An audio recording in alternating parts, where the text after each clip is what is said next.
Hello and welcome to today's episode of the Challenging the Spin podcast, where I am joined by the amazing Amy Bond. So this is part 2 of our 3-part short series on conversations that I recorded way back in 2024 that have never been released, that are now being showcased to celebrate the beginning of 2026. So Amy Bond is a San Francisco-based pole dancer, coach, studio owner, writer, and to top it all off, a lawyer too.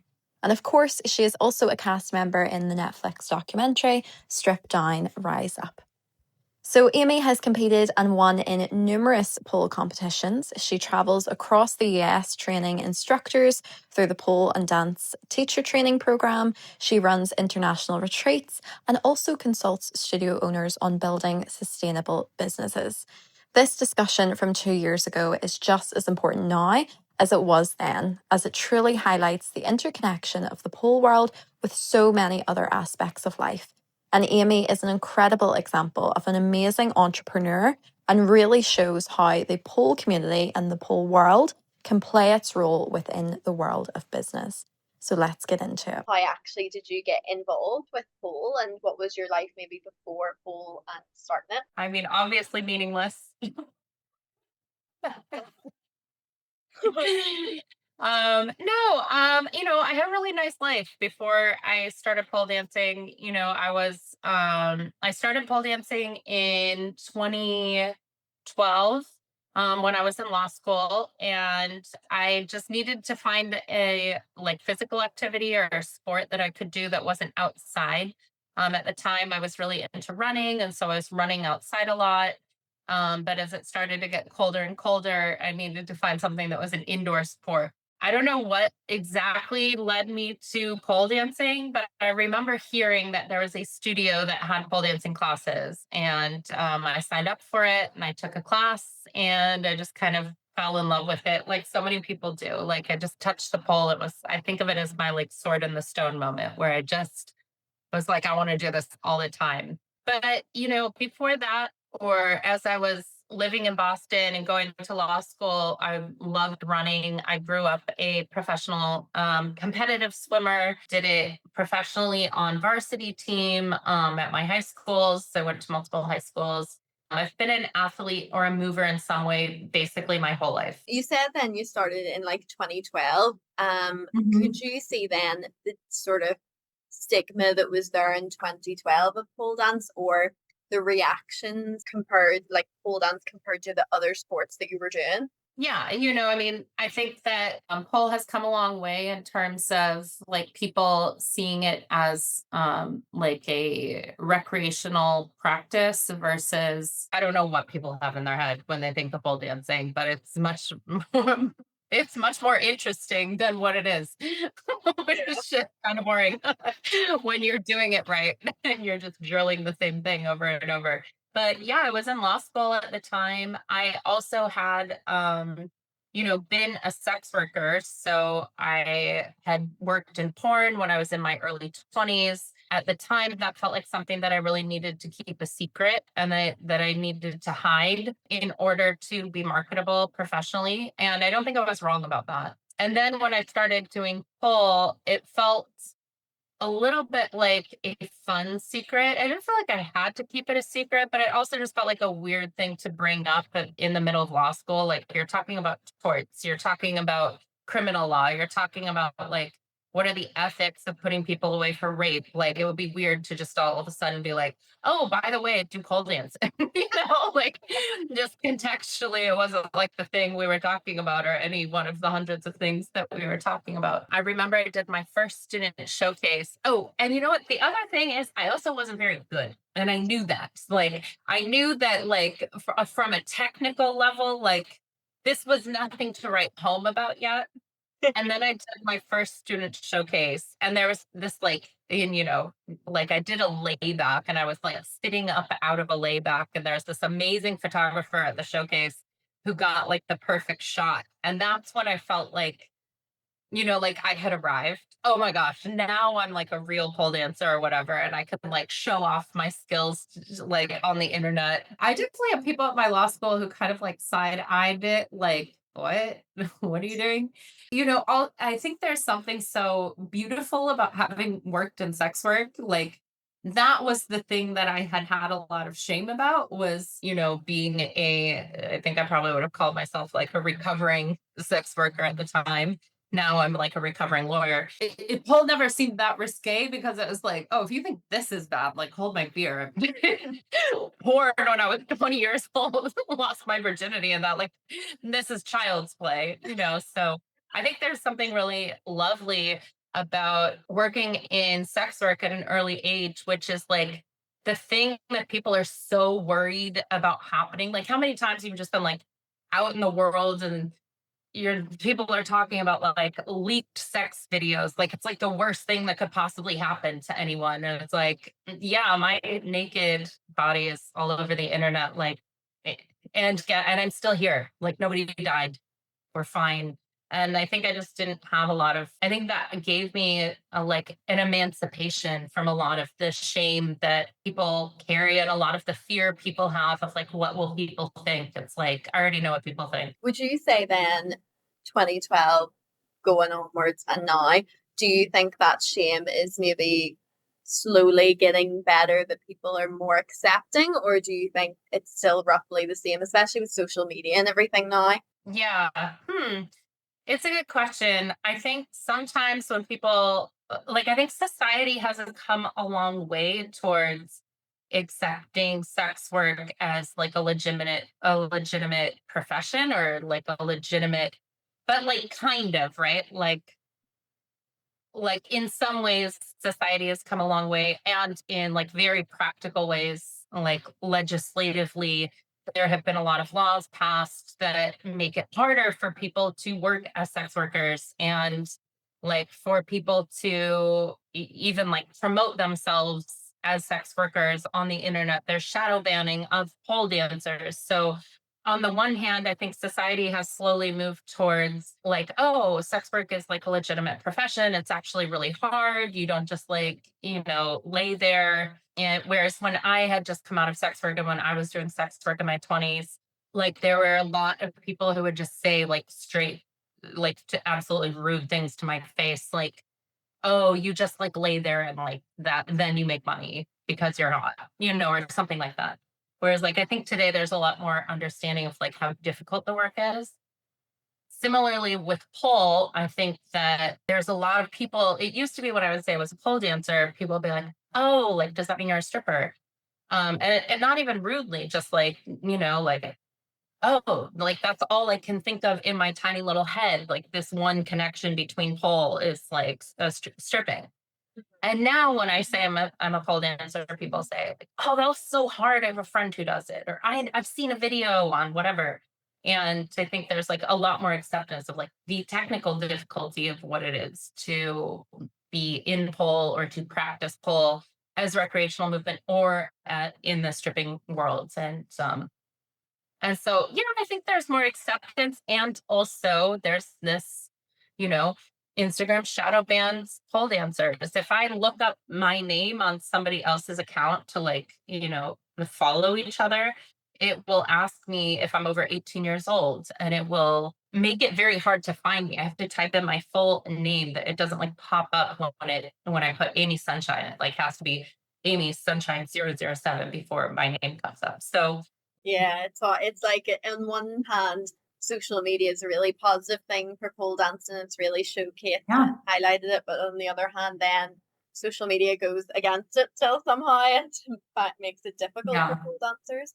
If we look at what you're currently doing with pole dance, so that was a little bit about your life before. What does it look like now? Yeah, so I also have a podcast. It's called Up the Pole. It's about the business side of pole dancing, running pole dance studios. I have four pole dance studios. One is San Francisco Pole and Dance, Oakland Pole and Dance, Berkeley Pole and Dance, and Portland Pole and Dance. So three here in the Bay Area where I am now, and then one in Portland, Oregon. And I had a guest on my podcast, the owner, her name's Sharon. She's the owner of a studio in New York called Incredible, and she said it's so well, and I've repeated this like a million times, but she said running a pole dance studio has nothing to do with pole dancing. Like That's like kind of true. That's like ends up being pretty true in that it's running a business. Like I have over 130 employees, and most of my day is people management when I'm sitting behind my computer. So working with customers, working with employees, figuring out scheduling, you know, signing leases, negotiating with contractors, all of the things that are just like part of running any small business or brick and mortar business is very much the thing that it is to run a pole dance studio as well. And I think a lot of people get a little confused about that. I think from the outside looking in, running pole dance studios seems like such a dream job. You must get to pole dance every day, all the time. And I definitely pole dance more than I did before I started owning studios. A lot of the pole dancing I do is teaching or subbing for instructors because somebody got injured. It's less self directed and more about what my students and my instructors want to learn from me so that I can set them up for success to have a great experience in the studio. And so it's very much running a business. That said, I'm very protective of my time in the studios. I block it off on my calendar so that it's like a meeting that I'm going to. People can't schedule onto it. I think that's for me. I run my life by my calendar. So, like, if it's on my calendar, I'm going to do it. And so every Sunday or Saturday evening, I'll like put together my like upcoming week schedule, and planning for training for pole is usually on it, whether with a friend or by myself. So I do still get a lot of my own pole time.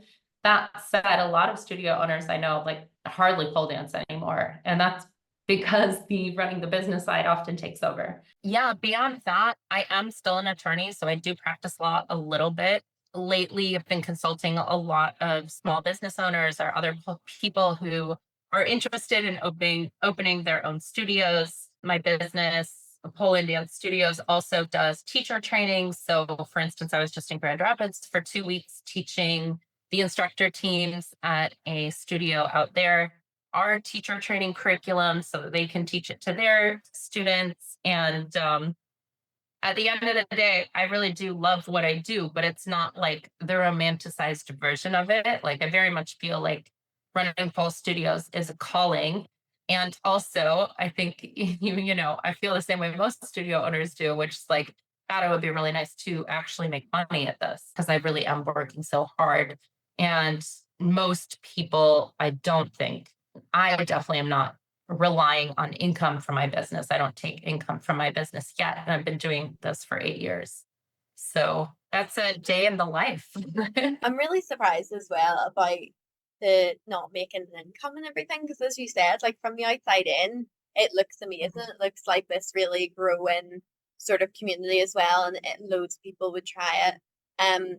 So how do you sort of keep the passion for it as well, with sort of all this stress at times that can come from it too? Yeah, how do I keep the passion? I think when I'm not teaching, I start to, or when I'm on the road a lot. For instance, I was just gone for 3 weeks. Even though I was teaching other people's instructor teams, I felt less connected to my own communities. So I started to feel a little bit untethered from like the students who I see every week and the instructors who I run into when I'm in the studio, and we have like our, not scheduled or just like ad hoc like run-ins. So like, how's it going? Like, so I think for me, it's really about the other people and staying connected to my students and the student base at our studios, and just staying really curious about people's experience. Like, I really do feel like my calling is building whole communities.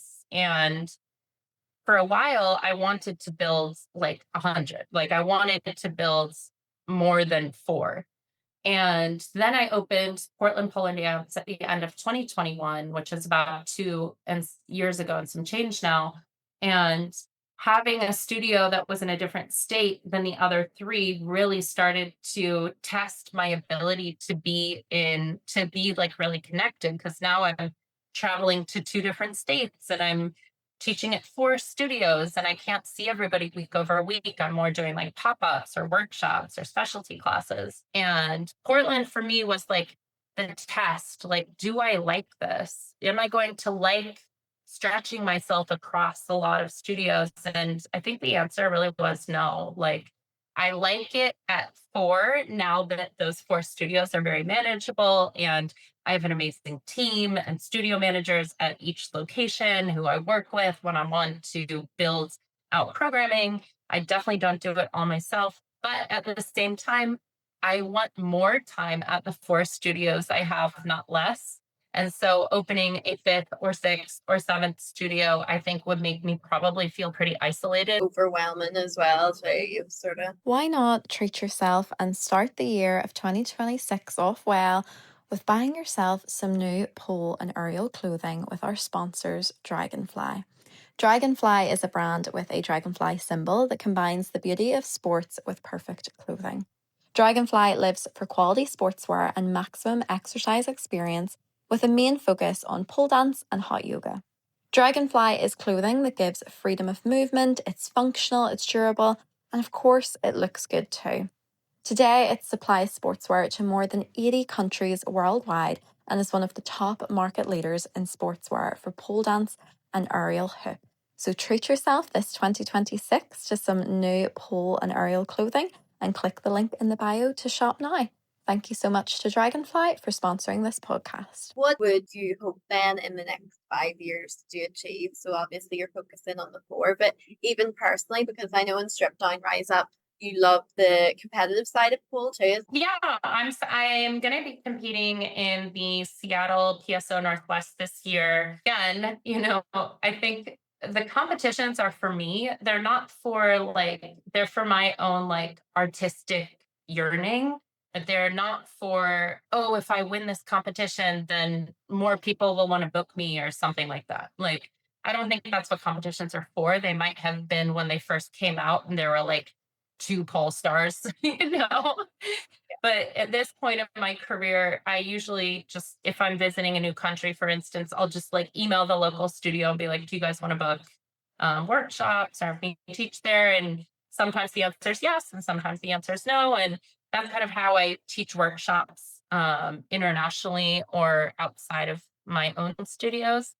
But even then, it's quite tiring. Like, I already run 4 businesses, so now I'm guest teaching other places, and then I need to run to my hotel or wherever to make sure nothing's on fire with my current studios. And last year I taught, I think, at 22 studios around the country and the world. I felt depleted, not energized by it. And I think part of that is because I hadn't really found an operations manager who could hold down the home front. So I was really doing 80-hour weeks. But at the same time, I was craving more time in my home studios. And I think for me, that's the thing, consistency with community. It's awesome that I can be with the Berkeley community and the Oakland community and the San Francisco community and the Portland community. But at the end of the day, that's a lot of communities, even with just 4 studios to be juggling and managing. And I think I'd rather at this point in my life go deep on a few things than broad on 100 studios or a lot of different projects. Similarly with competitions, those are not paid. I pay to sign up for a competition like everybody else, even at a professional level. So it's a nice plume in my artistic hat if there's a medal, but it's for me. It's not for me. It's I love to win, but I want to know that the piece I threw on the stage is the best that I could do at that moment in time. And that's the thing, the technical excellence and telling a story that really represents me right now. For me, competition is more of putting a pin in the stage of life that I'm at.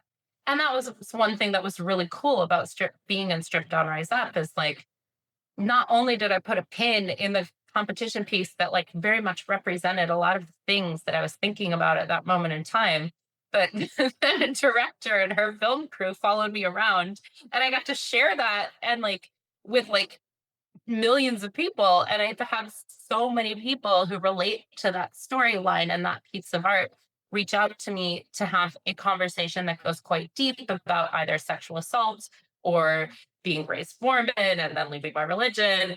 And that movie was really a doorway to understanding that my experience represented thousands of other people's experiences, both in a sad and a triumphant way. left me feeling more connected and like normal than I ever would have thought. I've interviewed Michelle O'Hain, the director. She's amazing. Yeah. She said about how she really wanted to portray the different stories of different women. So hopefully someone watching can relate to whatever they're going through at the time. How actually then did that opportunity come about to be in the documentary? Yeah, I mean, it was so random. I was meeting Kirsten Brown, who used to own Phoenix Aerial Pole in Berkeley, and Allison Hudson, who's also in the movie. Actually, Kirsten and Allison are in the movie. Allison was like, "Hey, I know we're going to jam today, but I have to like step out for 15 minutes, like an hour in. I'm like talking to this director in LA." And then she was like, "Oh, do you want to talk to her?" And I was like, "Well, that's like crazy. Somebody's going to make a documentary about pole dancing. That sounds fun." So then I talked to Michelle, and I love Michelle. She's such a sweetheart. Told her my story. I was in the background while Allison was talking. You know, Allison has such an interesting story about being very married, even now, to her religion, and how she like melds these seemingly different pieces of her life as like the choir leader and a professional pole dancer. And then and then Michelle's like, "What's your story?" And I'm like, "Well, actually, like I left my religion and here's why." And she was like, "Oh my God, we need to come to San Francisco like yesterday." And so they did. They came to San Francisco, and then my storyline was really around the competition, and Allison's was very much around like the religion. But yeah, so many people wrote to me to say, "I also was raised in the highly radical religion, and here's how I left it, and also got into pole dancing or some form of sex work." And like, I think those things can be quite healing for people who are leaving religions that tell them that their body is a sin or is like wrong because of its sexuality. So was able to really connect with a lot of people around that. While mainstream America seemed to like really love Strip Down Rise Up, and it did introduce a lot of people to the world of pole dancing. There's so many people who started pole dancing because of that movie. I think the pole community that already existed at the time were not, like we're not very big fans of a lot of what was left out. So there wasn't like stripper representation in that movie, which I think like also did some work to divide even further recreational pole dancers from the stripping community. And the stripping community, again, like feeling not heard, and like me being the one sex worker in the movie, but I'm not a stripper. I was a long time ago a porn star. So like I think there was some like very like some people were like very rightly unhappy about that. And then also, a general lack of diversity in the film, I think was another very like reasonable reaction to the movie. I'm white. Allison's white. Janine, as far as I know, is white. Sheila Kelly is white. And so like where's everyone else? Where's all the not white people? And I think that's like a very I want to see the stories of everyone else. There's a woman named Delija in New York City who runs an organization called Black Girls Pole. Like I want the documentary about Black Girls Pole. Like that's probably a more interesting documentary, to be honest. And I think, or I hope that this is like the first documentary and then many more come. Like I think like the fact that Netflix greenlighted this movie that partially was about a sex worker story, I think is like an indicator of some kind of progress. Even though sex workers still don't, we've come a long way, but we certainly haven't gone all the way with like, recognizing the work the sex workers do as like valid and important and not the butt of every joke. I think that ended up being like quite divisive. The movie coming out ended up being quite divisive for people in the pole community. And it was at a time during COVID when like everybody was in their house.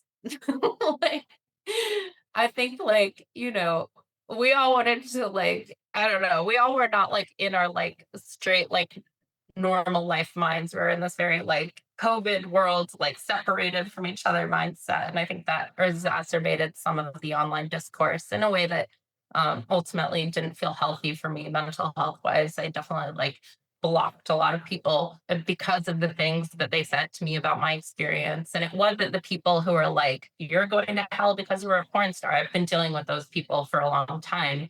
It was more the people in my own community who were like, we don't like you being in this movie. But I'd rather not have the conversation online. It's just not healthy for me. No, I love how honest you are about it, and you can, even though you yourself are in the documentary, you can see it like surface level and say, look, there wasn't diversity and these stories were not told in it. And that's really commendable to do that, because I think just to recognize that we're all still learning, like even when you're in the folk community, there's still a lot that needs to be done in the folk community too to showcase these stories and these people. I suppose then you were talking a little bit about obviously your story being a Mormon and then leaving that religion. And actually I interviewed Alison as well because she's a Christian. I'm also a Christian that pole dances. And I really wanted to showcase that, it's not a sin to pole dance, that, you can be a Christian and have a strong faith and really love and admire this community. Also to highlight that, strippers are part of this community and a lot of their moves came from strippers, etc. Yes. So how do you think us in the pole community can bring more diversity or highlight those stories more? I think that something that we have on our code of conduct is like stripping came from, or recreational pole dancing came from stripping, honor those roots.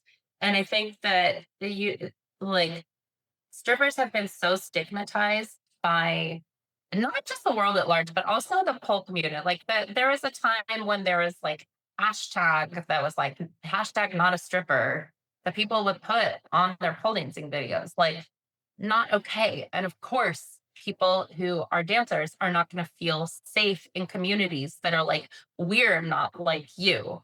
And even though probably this is not true, but I think for the most part, like the modern studios like understand that at their core and like are welcoming and maybe feel like they don't have to say it explicitly.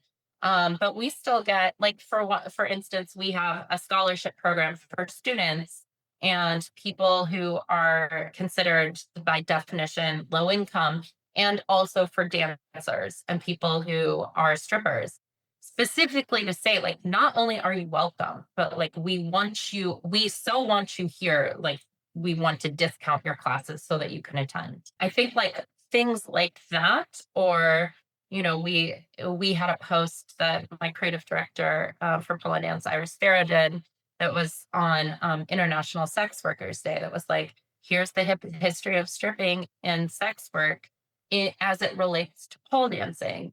And I think like we do have as studio owners like a kind of duty to educate our students and to set the tone before students even come in the door, that like we're not going to tolerate like talking negative about strippers. Like stripping is something that is a profession like anything else and deserving of the same respect you would give to your local lawyer or plumber or whatever. Like it's paid labor. Also, where our movement practice comes from. And I think being very explicit about that is like step one. Like we honor the roots. Like if the student, and this happens in bachelorette parties especially, where like, somebody will like be kind of like slovenly like walking around a pole, and they'll be like, do I look like a stripper? I'm like, shut that shit down. Like, not okay. Like, by the way, you're about to get a history lesson you didn't ask for because of that stupid fucking comment. So like, let's go. And sometimes I get a little aggressive about it in a way that's like, bachelorette was not expecting, you know? But like, I think that, we used to, and this is kind of a tangent, but I'm going to go there. We used to have like this in our code of conduct, like we are a safe space. No, we're not. We can't guarantee that we're a safe space because we can't control the actions of the people in our space.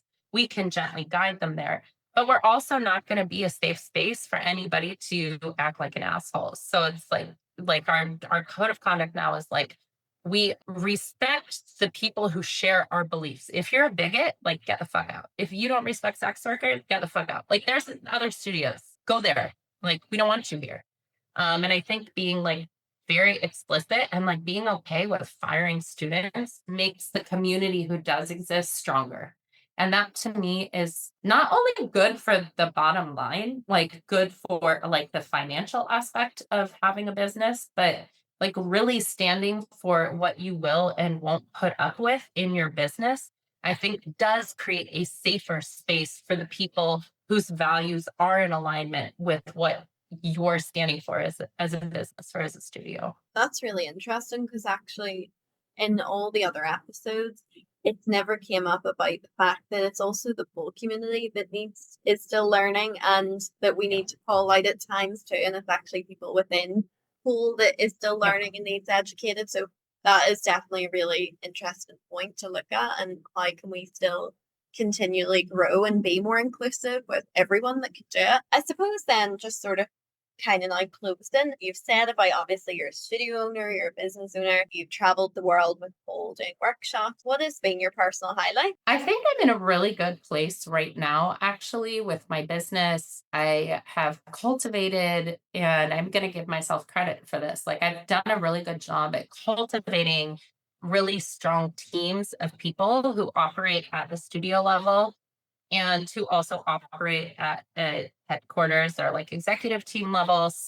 I'm the CEO and the founder. Iris Arrow is my creative director and our acquisitions lead, and she wears a lot of hats. And then Shauna Lux is our operations manager. We are so in alignment about how we're running this business. It feels like the journey of running Pulse Studios is smooth for the first time since I opened the businesses like 8 years ago. Now that I'm in a place where I'm stepping back from teaching so many regular classes, I'm like the backup to my instructor team. I get to spend a lot more of my time mentoring my employee team. And that feels really fulfilling. It feels a little bit like passing the baton.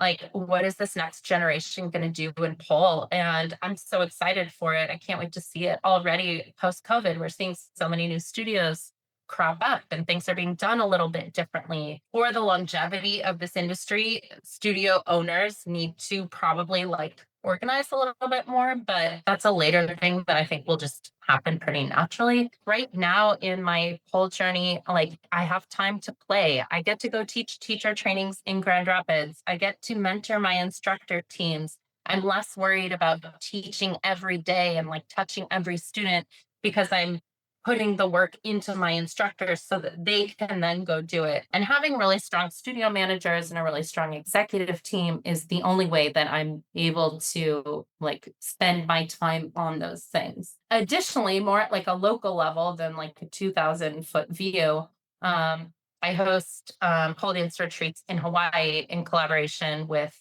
a local studio there called Pole Hale. It's 10 students at a time. Those instances where I get to spend my time with people who love pole dancing as much as I do, who know the same pole communities that I do, who like I'm there. Yes, I'm leading the retreats, but I'm also there to like enjoy the experience of the retreat.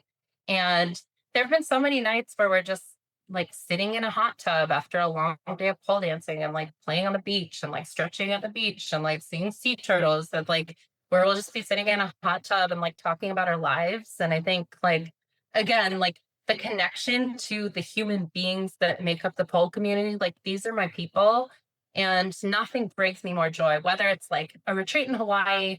I just recently hosted 3 days ago, or co-hosted a summer solstice sleepover. We like did a little partner acro and then like journaled about the first half of our year and then like spent hours just talking about our lives and like what we want from pole and what we want from our partners and what we want from life and like that's a shit. Like that's what life is about. Like that those special moments. So like anytime I get to connect with the pole community around, it lights me up. Like my cup runneth over. I would love to do one of those retreats. I always do them on Instagram and I'm like, I need to go to one of these. They're so good. Yeah. And there are varying levels of quality. So like definitely ask about the ones you're interested in. I've heard some funny stories. Oh, But there's so many now. Like there's so many cropping up. And if you're in Europe, then even better. Like yeah, so many in the Italy and Greece and Croatia. I have to now. We'll just sort of closing now. My last question. Just want to say before I say it as well, I really did love having this conversation with you because it's opened my eyes to a lot of things as well about how whole community we need to work together a little bit more. Running a business is not easy whatsoever, and as you said, it is romanticized at times, and you don't see the truth Yeah. behind it, and Yeah. what really goes on. So I really did love being my eyes open to your world and your life. I loved it. So thank you. Oh, So my last question is just as I said, challenging the spin is all about the misconceptions, etc. And how we can challenge them. Is there a misconception or something that you think we need to work on? It can be pole related or not pole related, just a random misconception in life that you think needs to be addressed. oh man. I mean, honestly, not really. Like, there's so many. Where do you start? Like, why don't we start with universal basic income or something wild like that? Like, I think the 40-hour work week should be abolished, but like that's probably not gonna happen. Like, just I think at the end of the day, like regardless of what you do, if you're taking on a leadership position in something in life, whether it's running a pole studio or like the head of the PTA or, like starting an investment firm, like people are going to be unhappy at your success. Like, don't pay attention off them. Like, be liberal with the people you block. Like, you don't need the negative energy. Like, do you keep your eyes like on the path you want to be on? And only listen to the people whose voices you really trust. Nobody else's opinion matters. Do you go to bed at night feeling really strong about the work that you did today? If yes, like rinse and repeat, keep going. That was such a good way to end the episode as well. With the advice and encouragement. I love it. Yeah, no, thank you so much, Amy, for chatting with me today. I really do appreciate it, especially here in your very busy life. No, My thank you pleasure, so Faith. Thank you for chatting. no, thank you so much.